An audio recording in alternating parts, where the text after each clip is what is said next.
আজ মাকে ডাক্তার দেখাতে নিয়ে যাওয়ার কথা 10:30টার সময়, কিন্তু আমি ঘুমের থেকে উঠলাম 10টার সময়। উঠে দেখি মায়ের সব রান্না হয়ে গেছে, সকালের টিফিন, দুপুরে রান্না সব হয়ে গেছে। যে সকালে টিফিন খেয়ে যে মাকে নিয়ে বেরিয়ে পড়লাম। 11টা বাজে এখন। এখন ডাক্তার দেখাতে যাচ্ছি নবদ্বীপ বুড়ো শিবতলায়। ডাক্তার দেখানো হয়ে গেছে, তো আমার বাড়িতে ফিরছি।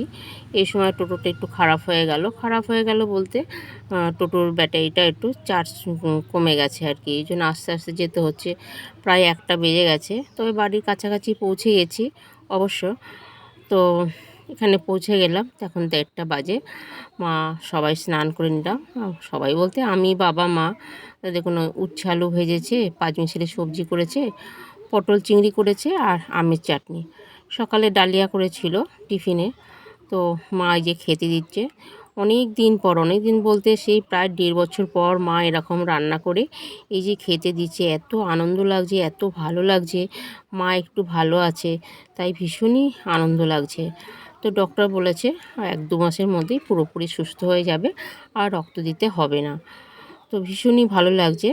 তো বন্ধুরা, আপনারা ঠাকুরের কাছে প্রার্থনা করুন আমার মা যেন এরকমই ভালো থাকে।